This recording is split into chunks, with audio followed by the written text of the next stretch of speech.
The crystalline doors of the Galactic Council chambers opened with a sound like breaking ice. Ambassador Marcus Webb stepped through, and his breath caught in his throat. The chamber stretched in every direction, walls made of living light that pulsed with colors he had no names for. Above him, rising in tiers that seemed to touch the sky itself, sat representatives from 417 alien civilizations. Thousands of eyes, and things that were not eyes, turned to watch him walk across the empty floor. Marcus had negotiated peace treaties between nations.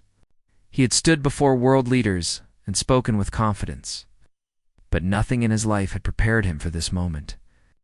He was one human, representing 7 billion more, standing before beings who controlled the fate of galaxies. The floor beneath his feet was transparent. Through it, he could see stars, real stars, somehow contained beneath the council building, spinning in patterns that made his head hurt if he looked too long. Each step felt like walking on nothing. Even though the surface was solid, a voice filled the chamber, speaking directly inside his mind. Marcus stumbled slightly, his hand going to his temple. The voice was everywhere and nowhere, speaking in perfect English, even though no sound existed in the air. Human, you stand before the Galactic Council. We are the governing body of the unified civilizations. We maintain peace across 12,000 inhabited worlds. We enforce laws that have existed for 5,000 of your years. You have petitioned for membership in our community. Do you understand what this means?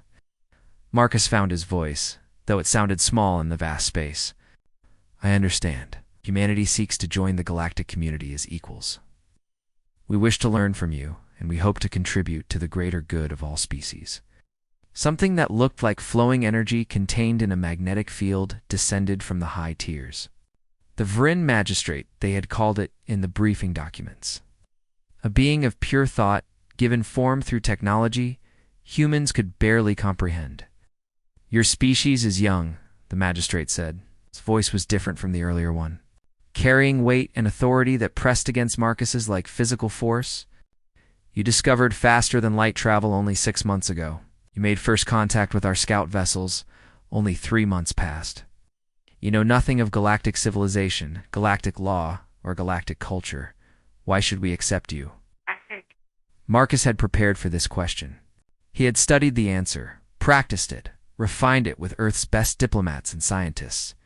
But standing here, with thousands of alien beings watching his every movement, the prepared words felt hollow. He decided to speak from his heart instead. You should accept us because we are different. Because humanity has something unique to offer. We have survived on a single world, isolated, alone, and we have built civilizations. We have created art and music and literature. We have developed philosophy and science and mathematics. We did all of this without knowing anyone else existed. And now that we know we are not alone, we want to share everything we have learned. We want to grow. We want to be part of something larger than ourselves. The chamber erupted in noise. Alien languages filled the air, some spoken, some projected telepathically.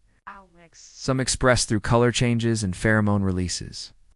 Marcus could not understand any of it, but he could feel the energy. Some of it felt hostile, some felt curious. None of it felt welcoming. The Vrin Magistrate raised what might have been a hand, and silence fell instantly. Before any species joins the Galactic Council, they must pass the Thought Concordance examination. This is not negotiable. This is how we ensure that new members are peaceful, truthful, and mentally stable. The examination is simple. We read your surface thoughts. We verify your intentions. We confirm you are who you claim to be. Every species in this chamber has passed this test.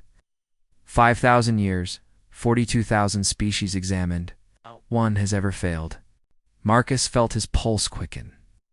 The briefing documents had mentioned this. A harmless psychic scan. Standard procedure. Nothing to worry about. But something in the way the magistrate spoke made his instincts scream danger. I consent to the examination, Marcus said, because he had no choice. Earth's entire future depended on this moment. 3 beings descended from the upper tiers. The first looked like a giant insect with 6 eyes arranged in a crown around its head. The second appeared to be made of living glass, its body transparent and shimmering. The third was not one being but many, a swarm of small, pearl-like spheres that moved together as a single consciousness. The insect being positioned itself in front of Marcus. "I am Extended Magistrate Vorn. I have conducted 17,000 examinations over 3 centuries. This will not hurt. Do not resist. Simply allow your thoughts to flow naturally." Marcus nodded, his throat too dry to speak. He focused on calm thoughts.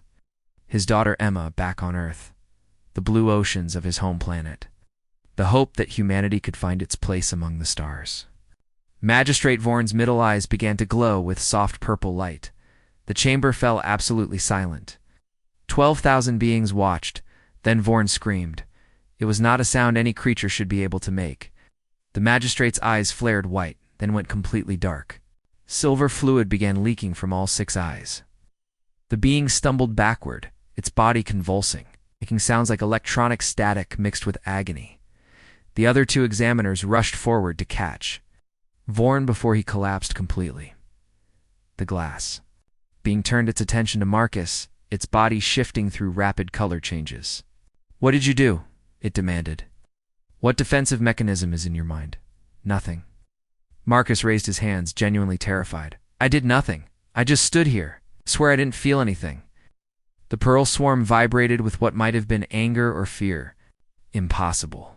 Magistrate Vorn is one of the most experienced examiners in the galaxy.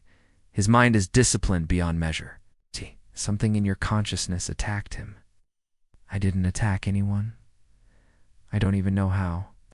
The Vryn magistrate descended. Rapidly, its energy field crackling with intensity. Silence. Medical teams attend to Magistrate Vorn immediately. Ambassador Webb, you will remain exactly where you are. Do not move. Do not think. Do not do anything until we understand what just happened. Marcus stood frozen as alien medical personnel swarmed around the fallen magistrate. The being's body had gone rigid, still making that terrible static sound. Around the chamber, representatives were standing, shouting questions and accusations. One word kept repeating in dozens of languages. Weapon. They thought his mind was armed. They thought humanity had sent him here with some kind of psychic attack programmed into his consciousness. And Marcus had no way to prove otherwise because he did not understand what had happened any more than they did. Earth's future had just become much more complicated. Professor Elena Torres pressed her face against the transparent wall of the observation chamber, watching as the Pearl Swarm Examiner arranged itself around Marcus Webb's head. She had been watching for 2 hours now as the Galactic Council tried to understand what had gone wrong with the first examination. Beside her, Captain Joseph Reeves checked his watch for the 10th time in as many minutes. "How long can they keep trying?" Lena asked, her voice tight with stress. "As long as it takes," Joseph replied, "or until they decide Marcus is too dangerous to keep trying." Below them, the Pearl Swarm began to pulse in synchronized patterns. Alina knew what it meant from the briefing documents. The Morphidae examiner was attempting to enter Marcus's mind using a completely different telepathic frequency than the Keltharian examiner had used. The theory was that whatever had hurt Magistrate Vorn was specific to that species. Neural architecture. The theory was wrong. The pearls began falling. At first just 1 or 2, dropping to the floor with soft crystalline pings. Then more. Then dozens. The swarm was literally breaking apart, individual components losing connection with the collective consciousness. Within 30 seconds, all the pearls lay scattered on the floor like spilled marbles. Marcus stood in the center of the fallen swarm, his face pale, his hands shaking. He looked up at the observation chamber, and Elena saw pure fear in his eyes. "They are going to kill us all," she whispered. David Park, the youngest member of their team, had his tablet out and was typing frantically. "I have been analyzing the medical data from both examinations. I think I know what is happening," explained Joseph said sharply. David turned his tablet to show them brain scan comparisons. Every species in the Galactic Council has what they call unified consciousness. Their thoughts move in a single stream, one idea following another in logical order. They experience themselves as one voice, one perspective, one continuous narrative. "And humans?" Helena asked, though she was beginning to understand. We are not unified if multiple thought processes happening simultaneously. We argue with ourselves internally. We experience cognitive dissonance where we believe contradictory things at the same time. We have a conscious mind and a subconscious mind that often disagree. We dream in symbols our waking mind cannot fully understand. From their perspective, every human mind is fractured chaos. Joseph stared at him. You are saying we are all mentally ill by their standards? Yes, and their examination tools are designed for unified minds. When they try to read us, they encounter not one consciousness, but dozens of competing hot streams all operating at once. It is like trying to listen to one conversation in a room where 100 conversations are happening simultaneously. The examiner's mind cannot process it. It breaks. Below, medical teams were frantically trying to help the Morphidae examiner reintegrate. Sage Palindrome, a tall being wrapped in robes that seemed woven from starlight, was descending from the upper tiers. Alina recognized it from the briefing documents as one of the most ancient and powerful telepaths in the galaxy. The sage reached the floor and spoke with the Vryn magistrate. Alina could not hear the conversation, but she could see the result. The magistrate's energy field flickered with what might have been shock or fear. They're going to try something desperate, Joseph said. Recognize that body language. Military command trains you to spot it. When people are out of options, they make dangerous decisions. He was right.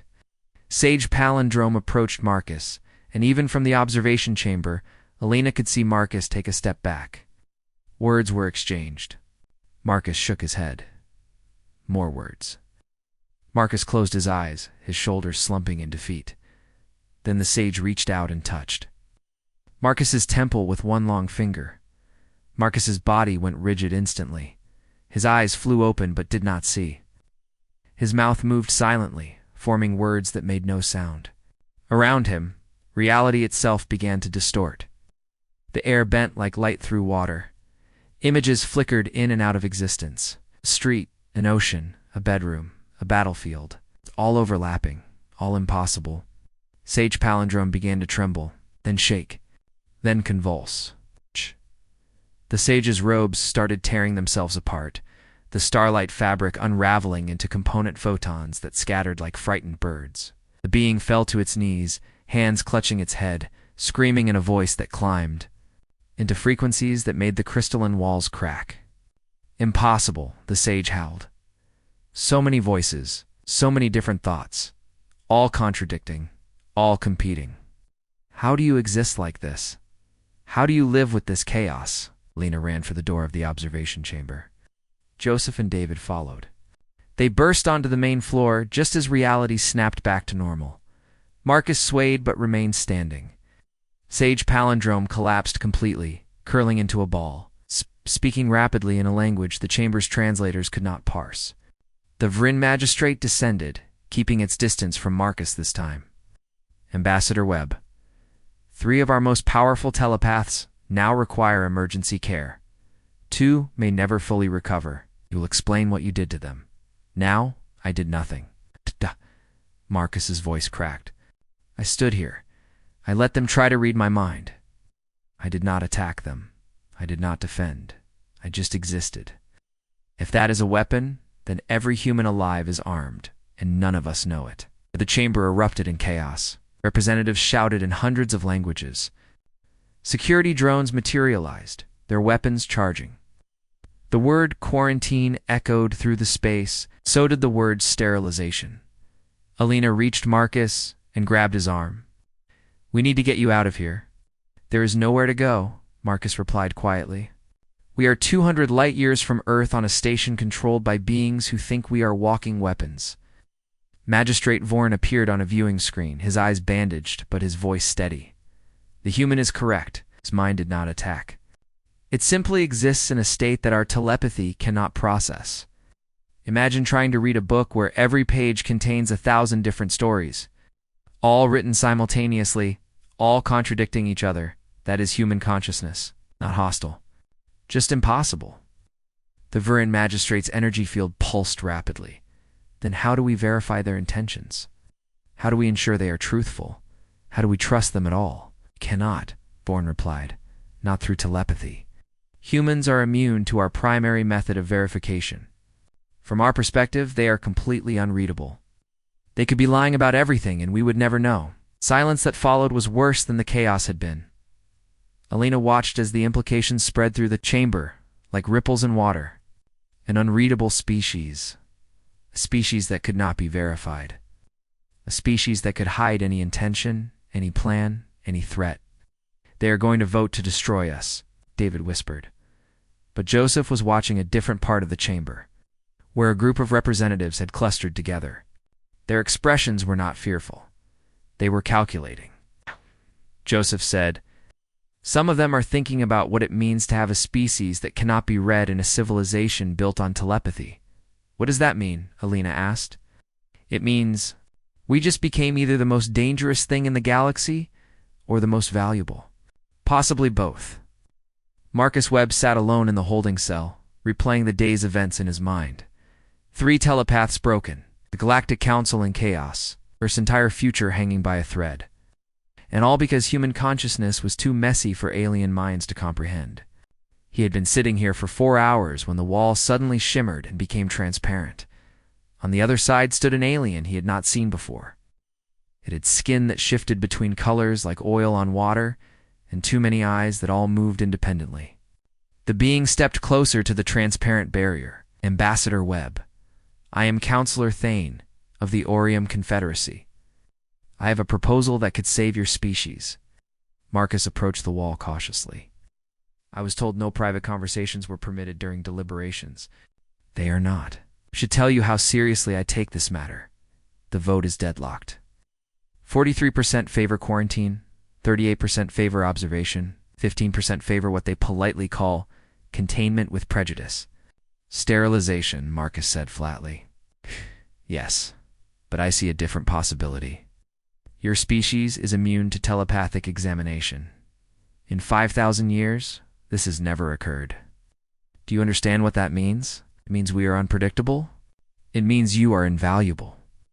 Thane's many eyes all focused on Marcus simultaneously. Galactic civilization is built on telepathic verification. Treaties work because violation can be detected. Trade succeeds because fraud is impossible. Diplomacy functions because truth is transparent. But this system has weaknesses. Some species have learned to manipulate it. They train specialists who can hide intentions beneath false surface thoughts. These specialists become spies, saboteurs, fraudsters. The thought concordance examination catches amateurs, but experts slip through. Marcus began to understand. "And you think humans could help detect these deceptions because we are naturally unreadable?" "Not just unreadable, your minds work differently. I have been reviewing your species' history. You wage war in ways that make no logical sense. You sacrifice for abstract concepts. You create art with no survival value. You form bonds with genetically unrelated beings. Your decision-making should not work, but it does. That chaos is not a defect. It is an advantage. What are you proposing? A trial period? Earth provides 20 volunteers to work as independent observers for the Council. They attend high-level negotiations, major decisions, critical trade agreements. Their job is simple: watch and report. Since no one can read their minds, they cannot be compromised. Since they think chaotically, they notice things linear minds miss. If this succeeds, humanity earns membership. If it fails, we revisit quarantine. And if I refuse, Thane's colors darkened. Then the vote continues. Every hour that passes, more representatives swing toward containment. They are arguing that an unreadable species is an existential threat. Marcus turned away, thinking, it was a trap. It had to be. But it was also the only option besides extinction. I need to consult my team. Of course. But Ambassador, the vote concludes in 1 hour and 40 minutes. Decide quickly. The wall became opaque. Marcus immediately activated the communication panel. 3 minutes later, Alina Torres appeared on screen. "Marcus, are you all right? They will not tell us anything. I am fine. They have a problem and maybe an opportunity." He explained Thane's offer. Joseph Reeves joined the call. "It is a test. They want to see if we can be useful before committing, or they are setting us up to fail," Alina countered. Sending untrained humans into galactic negotiations, we would make mistakes, and they would have justification for quarantine. David Park appeared on screen. Actually, it might work. I have been studying galactic negotiation protocols. They are extremely formal and rule-bound. They rely so heavily on telepathy that they have lost the ability to detect deception through behavior, body language, logical inconsistency, all the things humans evolved to notice. That is a huge gamble, Alina said. Everything is a gamble now, Marcus replied. But what if we counteroffer with better terms? We do not just provide observers. We propose a formal human galactic exchange program. We send 20 humans as observers. We send 20 representatives to Earth to study human cognition, psychology, art, culture. It becomes mutual learning, not just us proving ourselves. We negotiate for specific success metrics. Not vague terms, but measurable goals. Elena's expression shifted. That changes the dynamic from begging to collaborating, and it gives us leverage. If they really want to understand chaotic thought, they need extended study. It also buys time, Joseph added. Even if the trial fails, we have humans embedded in their system and aliens on Earth. That creates relationships and dependencies. Harder to destroy a planet when you have your own people there. It is still risky, David warned. We are king about sending humans into situations where they will make decisions affecting billions. What if someone makes the wrong call? Then they make the wrong call, Marcus said. That is what humans do. We make mistakes. We learn, we adapt. Maybe the galaxy needs to learn that perfection is not the only path. For the next hour, the team worked frantically. Alina drafted the proposal. David provided historical precedent. Joseph outlined security protocols. Marcus refined the language with 5 minutes before the vote. Marcus transmitted the counter-proposal to Counselor Thane. Then he waited. Minutes crawled past like hours.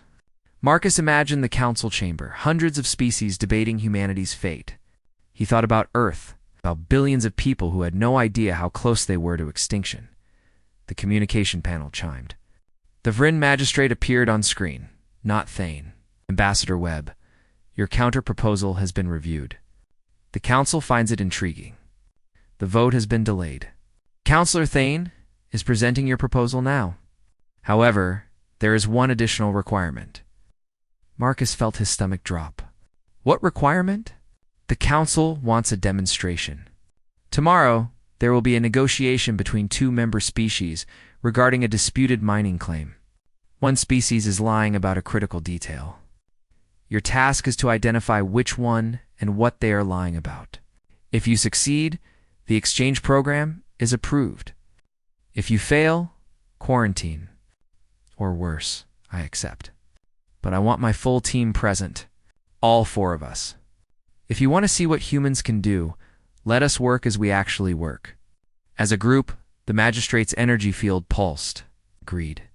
The session begins at Galactic Standard 900 hours tomorrow. I suggest you prepare. The species involved are highly sophisticated. The stakes are genuine. Billions of credits and strategic resources. If you incorrectly expose a falsehood, you may trigger real conflict. The screen went dark. Marcus slumped against the wall. They had bought time and a chance. But the price of failure had just gotten much higher. The council chamber had been transformed. The vast open space was now divided into zones. At the center, a negotiation area. Around it, observation platforms for council members. And in a small, isolated pod with clear walls, Marcus Webb and his team sat, cut off from telepathic communication, but able to see and hear everything. This is it, Alina Torres whispered. Everything comes down to the next few hours. On one side of the negotiation floor stood 3 beings that looked like upright. Insects with bodies covered in geometric patterns. The Krell delegation. On the opposite side, 3 fluid beings in environmental suits that glowed with shifting colors. The Vest, HIANs. Between them floated a holographic projection of a moon orbiting a gas giant. What do we know? Marcus asked quietly. David Park consulted his tablet. The Krell are hive-adjacent thinkers. They value collective benefit over individual gain. Highly logical, very patient. The Vestians are emotion-driven but sophisticated. They make decisions based on complex social calculations. Both have been council members for over 1,000 years. Both have perfect records, which means one is a very good liar, Joseph Reeves said. Alina looked at her notes. They have had 3 minor disputes in 5 centuries, all resolved peacefully. They are neighbors who mostly ignore each other. Till now, Marcus said. What changed? David pulled up data. The disputed moon showed no significant resources until 6 months ago. Deep analysis revealed therinium deposits, a rare element for faster-than-light drives. Galactic reserves are depleting. This find is worth trillions and represents strategic importance. The Vryn magistrate's voice filled the chamber. This arbitration will now begin. We will hear opening statements, evidence, and rebuttal. The human observers will render judgment at the conclusion. All parties understand? Both delegations signaled agreement. The Krell lead negotiator spoke first. The moon falls clearly within Krell territory as established by the Treaty of Seventh Expansion. It's ratified 847 years ago. Our claim is based on settlement priority, resource development rights, and strategic security. The therinium deposit, while newly discovered, exists in space that has been Krell administered for nearly a millennium. The Vestian lead negotiator moved forward, its suit glowing with warm colors. We do not dispute the Treaty of Seventh Expansion. However, we contend that boundary markers were based on celestial positioning that has since shifted. According to updated stellar cartography, the moon has drifted 17.3 kilometers over 8 centuries. It now resides in the neutral buffer zone defined by Treaty Subsection 47. Under galactic law, resources in neutral zones are subject to joint development or competitive bidding. We are not seizing Krell territory. We are claiming our right to access resources in neutral space. Marcus leaned back, thinking. Both arguments sounded reasonable. Both were delivered confidently. Both delegations showed appropriate emotional responses. Thoughts? He asked quietly. The Krell argument is stronger on precedent, David said. 800 years of administration is compelling. But the Vestian technical point about orbital drift is clever. That could have been overlooked. Look at the Council's reaction, Alina said. Some are nodding at the Krell position. Others look intrigued by the Vestian claim. They are genuinely divided. Joseph was studying the holographic moon. What if they are both telling the truth? What if the lie is not about who owns the moon, but about something else? The others looked at him. Explain, Marcus said. We are assuming the deception is about ownership. But what if it is about the therinium itself? What if someone is lying about the deposit's value, or extraction feasibility, or even its existence? Alina pulled up geological data. The survey report came from an independent council research vessel. Standard protocol. It was verified by... She stopped, eyes widening. It was verified by exactly one party. The Krell. Why would the Krell lie about finding therinium on their own moon? David asked. Insurance fraud. Military expansion pretext. Covering something else. Or... Joseph paused. What if they are not lying about finding it? What if they are lying about not having already extracted it? Marcus sat up. Continue. Look at the timeline. Therinium discovered 6 months ago. Vestians filed claim 3 months ago. But what if the Krell found it earlier and had been quietly mining it? The discovery announcement was cover. They report the find, create a territorial dispute that focuses attention on ownership. While they have been extracting the resource for months or years, that would be illegal under council protocols, Alina said, scrolling frantically. Undeclared extraction of strategic materials is a serious violation. But how do we prove it? Marcus watched the Krell delegation present evidence. Survey data.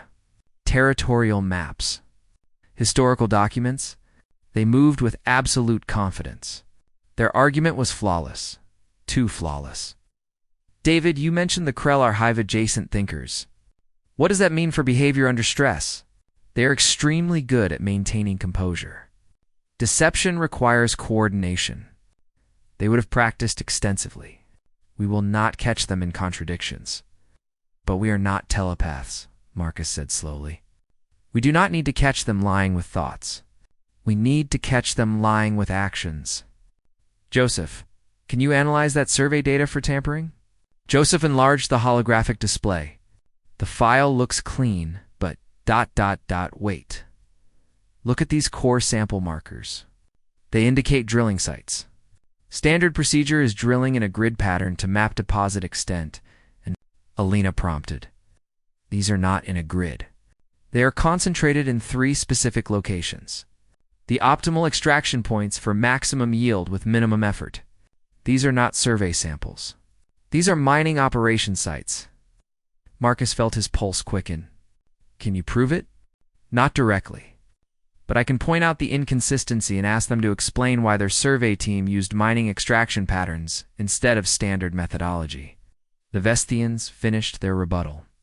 The council members conferred. The Vryn magistrate spoke. Both parties have presented compelling cases. Before rendering judgment, we will hear from the human observers. Ambassador Webb, what is your conclusion? Marcus stood, his team rising with him. They walked onto the negotiation floor. Every being in the chamber watched them. We believe both parties are telling the truth about territorial claims, Marcus began. The dispute over the moon's position is genuine. Both have valid legal arguments. However, we believe one party is lying about the thrinium deposit itself. Surprised murmurs filled the chamber. Explain, the magistrate commanded. Joseph projected their analysis. The survey data shows core sample locations that do not match standard procedure. Instead, they precisely target optimal extraction points. This suggests the Krell did not just discover threnium 6 months ago.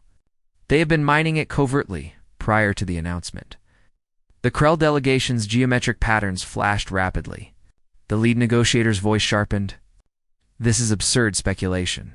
Those are legitimate survey sites. The humans demonstrate why their species is too unreliable.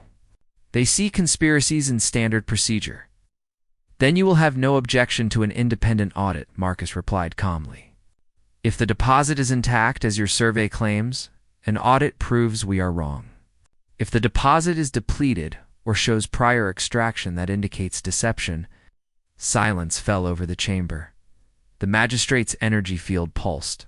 Kreldy, allegation, do you consent to independent audit?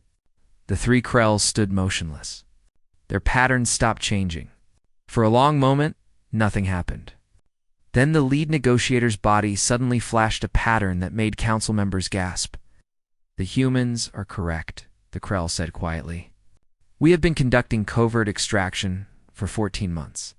The discovery announcement was to legitimize our retroactive claim. We created a territorial dispute to focus attention on boundaries rather than extraction timelines. We did not anticipate anyone noticing survey marker patterns. The chamber erupted. Questions, accusations, demands. The magistrate silenced everyone.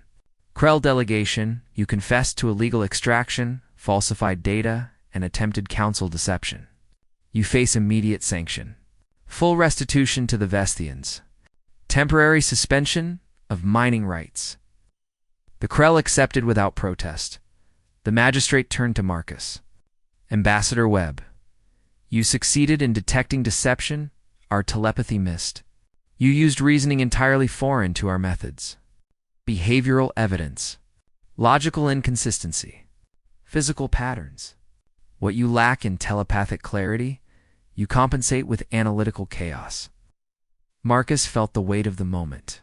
We simply used the tools evolution gave us. Humans could not read minds. We became very good at reading everything else. Behavior, patterns, context, motivation. What we lack in telepathy, we make up with observation.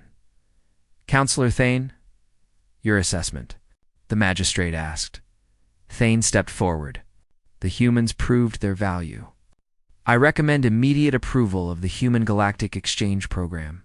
3-year initial period. Then full membership evaluation.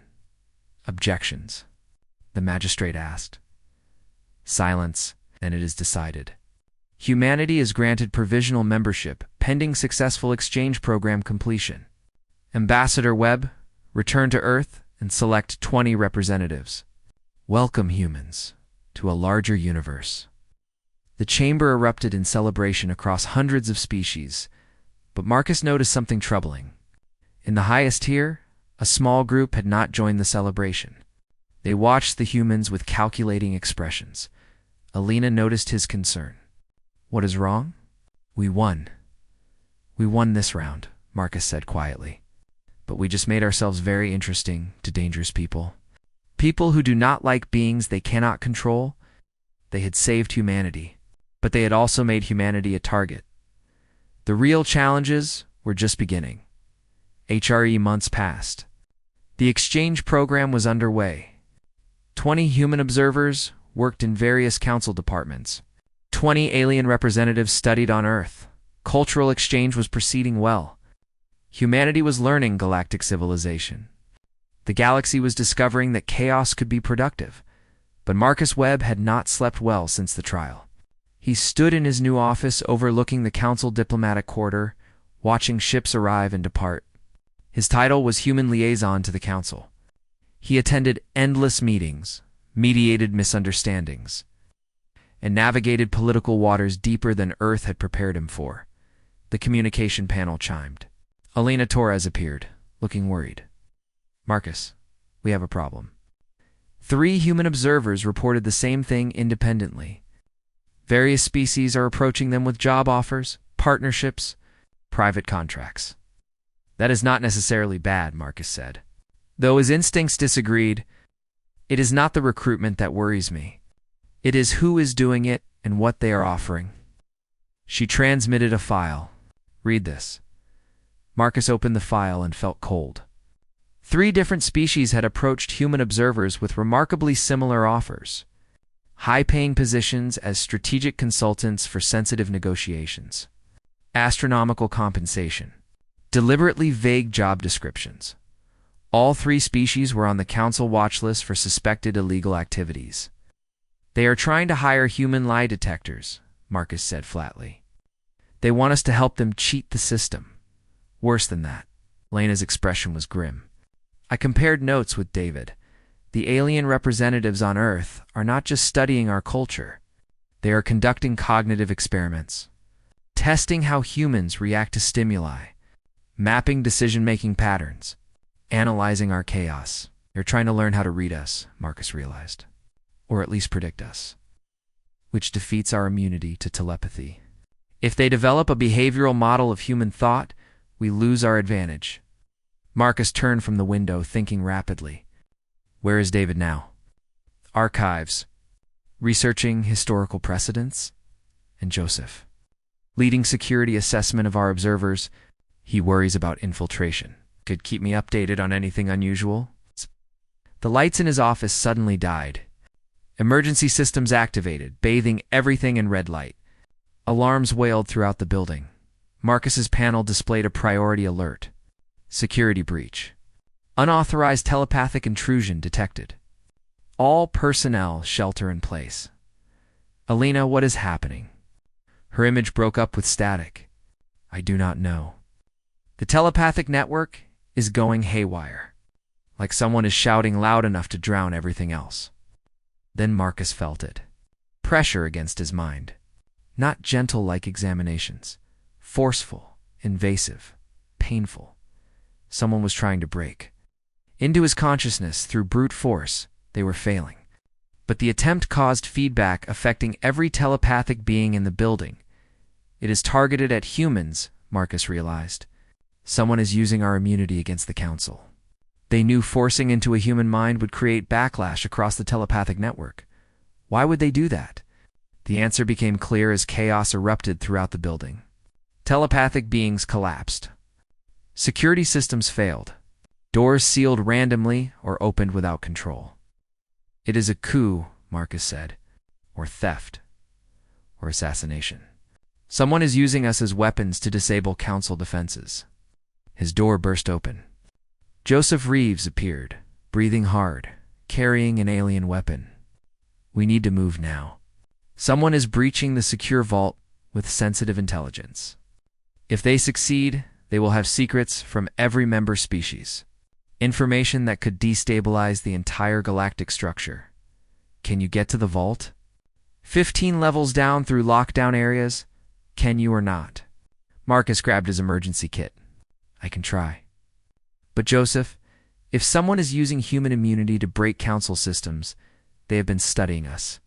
They knew exactly how the feedback would work, which means one of the alien representatives on Earth might be feeding intelligence, Joseph said grimly. I sent warning to our security team there. But right now, we stop whatever is happening here. They ran through chaos-filled corridors. Telepathic beings clutched their heads in pain. Security drones spun in circles. Defense turrets fired randomly, or not at all. But human observers moved through it all unaffected. Marcus and Joseph reached the central lift shaft to find it disabled. Joseph began climbing the emergency ladder downward. Marcus followed, his mind racing with implications. If someone could weaponize human immunity, humanity became both valuable and dangerous. Some species would want to recruit them, others to control them, some to eliminate them before they became too great a threat. They descended 5 levels and heard combat below. Energy weapons, fire, shouting, force field generators straining. Someone else got here first. Joseph said they emerged on the vault level to find 4 beings in unmarked armor attempting to breach the door with an exotic energy cutter. The door was holding, but barely. Security systems were offline. Between the intruders and the vault stood David Park. Wielding a maintenance tool like a weapon. I have academic tenure and student loans, David was shouting. You think I fear death? David, Marcus called. The intruders spun, weapons rising. Before they could fire, Alina appeared from a side corridor with 3 other human observers. They were not armed with weapons, but had improvised. Fire extinguishers. Metal struts. Whatever they could grab, the lead intruder's helmet's speaker crackled. Stand down, humans. This does not concern your species. We seek only information predating your arrival. Information about what? Marcus demanded, stalling. His implant was sending emergency signals. That is council business, said a new voice. Sage palindrome materialized from shadows, its body forming from ambient light. The luminar looked worse than before. Mental contact with human consciousness had left visible scars. Discoloration across its skin, but its eyes still held ancient knowledge, Sage Marcus said. What is really happening? A faction within the council decided humanity is too dangerous. Rather than vote for quarantine, which they would lose, they manufactured a crisis. They stage an attack using human immunity as the weapon, then claim humanity must be contained for security. But we did not cause this. Alina protested. No, but evidence will suggest you did. Palindrome gestured, and holographic displays appeared. The telepathic intrusion was generated using human neural patterns stolen from cultural exchange experiments. The attack signature traces to Earth. These intruders will confess under telepathic examination to being human agents. Confess to something they did not do? Marcus felt cold. How? They are not real, David said quietly, studying the intruders with his tablet. Look at life sign readings. They are biological constructs. Drones with just enough consciousness to fool basic scans. Someone created them for this false flag operation. The lead intruder's body suddenly seized. Its armor split, revealing not a living being, but a grotesque amalgamation of cloned tissue and cybernetics wrapped around a basic neural processor. The other 3 collapsed. Simultaneously, bodies dissolving into organic sludge. They are destroying evidence, Joseph said. Not all of it. Palindrome waved its hand. The dissolving biomass froze in stasis. I can preserve enough for analysis, but it will not matter unless we stop the telepathic intrusion source. That requires something only humans can do. What? The intrusion generates from a shielded facility somewhere in this building. The shield blocks telepathic location, but not human observation. You must find the source manually by looking, listening. It's using chaotic analytical methods and disable it before damage becomes irreversible. Marcus looked at his team. Ideas. Joseph pulled up a building schematic. If I were running this, I would hide the generator somewhere technically restricted but not heavily monitored. Somewhere with power grid access. Environmental control systems, Alina said immediately. Throughout the building, draw massive power. Automated enough that no one monitors them closely. David was cross-referencing. Environmental Control Hub is level 42, Section 9. In ... double quotes, he paused, expression darkening. That section shows power draw 300% above normal. That is our target, Marcus said. How do we get there? We run, Palindrome said, and pray your chaotic human luck holds. They ran. Through corridors. Up emergency stairs. Across suspended walkways that swayed alarmingly. Behind them, Council security was finally responding, but slowly. Still recovering from telepathic assault, the humans, unaffected. Moved with focus and speed, they burst into the environmental control hub to find technology. Grafted onto existing systems like a tumor, it pulsed with sickly light. Air around it shimmered. Standing guard was Counselor Thane, the same being who had offered humanity the exchange program. Ambassador Webb, Thane said, its skin locked into dark red and black patterns. You proved even more capable than I anticipated, which is why this must happen. You are behind this. Marcus felt betrayed. You gave us a chance. I gave you rope. To see if you would climb or hang yourselves. You thrived. You integrated. You proved valuable. That makes you more dangerous than if you had failed. Dangerous to who? To order. The galactic community was built on telepathic transparency. Truth is absolute because it can be verified. Trust is certain because deception can be detected. 5,000 years of peace through mental clarity. Then you arrive, immune to our methods, operating on chaos and unpredictability. And suddenly, nothing is certain. So you are manufacturing crises to justify eliminating us. I am creating evidence why telepathic immunity is a systemic threat. Once the Council sees humans can be weaponized, even unknowingly, they will have no choice but to quarantine Earth indefinitely. It is not personal, Ambassador. It is mathematics. One unpredictable variable destabilizes an entire system. Joseph had been moving during this conversation. You assume the system deserves stability. What if predictability is not justice? What if absolute truth creates tyranny? What if chaos is the price of freedom? Pretty philosophy, but ultimately irrelevant. The device is already working. The Council network is corrupted with human neural patterns. When they trace it back, it will find you, David interrupted, holding up his tablet. I have been recording this conversation. Audio, video, biometrics. Your confession is saved to our orbital relay.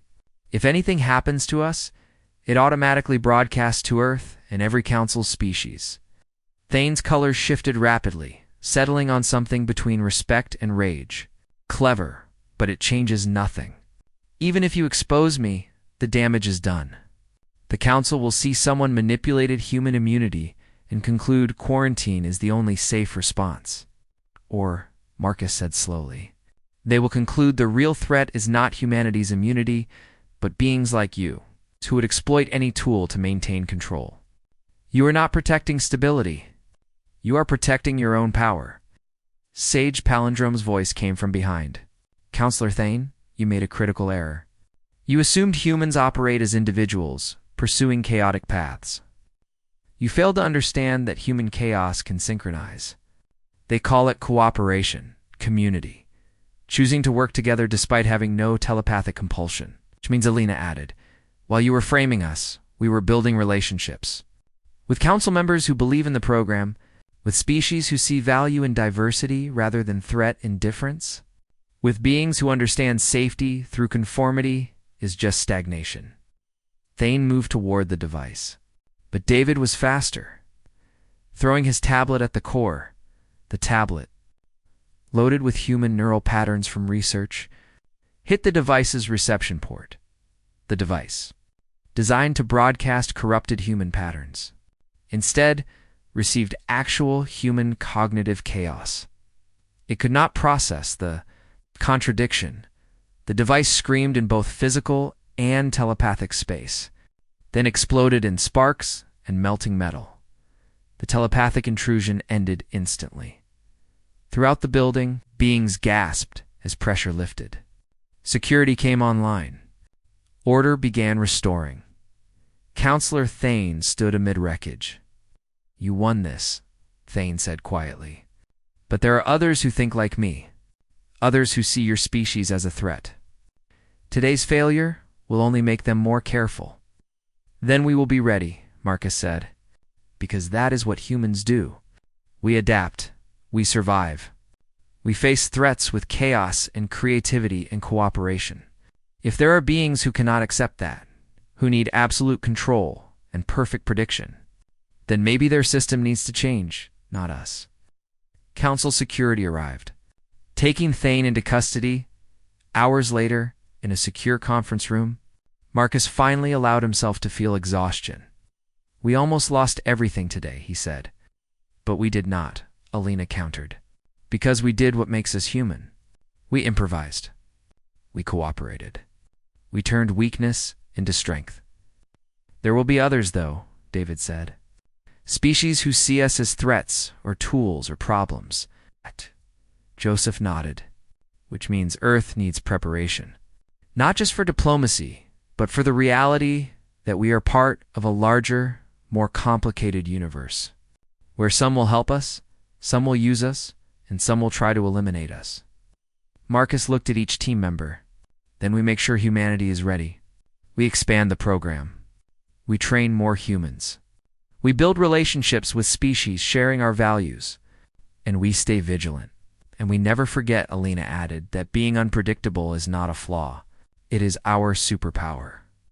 A week later, the Council officially censured Thane and investigated similar conspiracies.